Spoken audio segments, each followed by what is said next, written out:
The Israel-Hamas Truce deal hangs by a delicate thread. After negotiators announced a successful agreement, Israel's cabinet meeting to approve the deal stands postponed. Prime Minister Benjamin Netanyahu has blamed the Hamas for last-minute changes. On the political front, Bibi's government is at a vulnerable stage. Israel's parliament lawmakers were scheduled to attend a cabinet meeting earlier in the day, but the Hamas has been accused of reneging on certain provisions of the deal.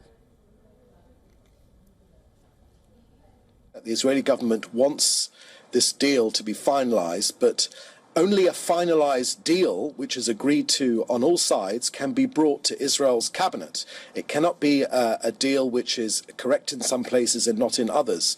So what our Prime Minister has this morning, our office has this morning said, is that there has been a walking away from certain aspects of this agreement to free our hostages, which was agreed to previously, but now Hamas have walked away. Now, in Israel, the political situation looks bleak for Benjamin Netanyahu. Far-right leaders are doubling down on the Prime Minister, threatening to quit the coalition government if the deal is accepted.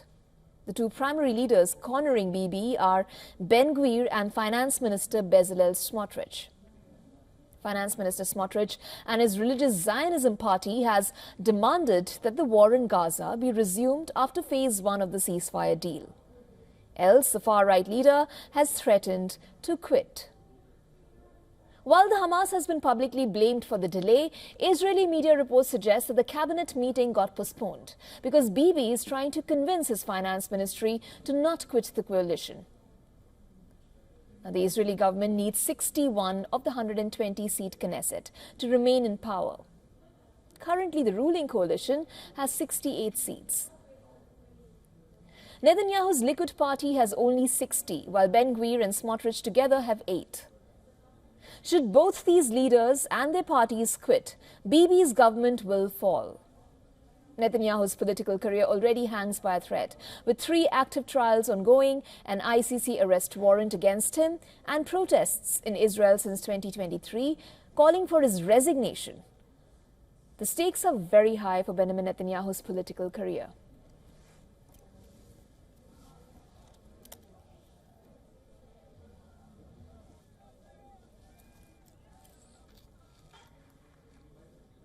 And for more on this, we were earlier joined by Daniel Levy, the president of the US Middle East Project from London, and these are his views.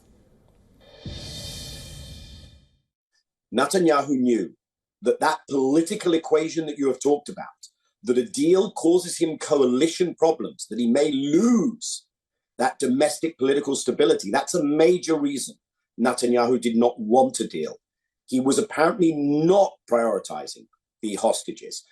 Many in the security establishment were shocked that they couldn't get Netanyahu to agree to a deal.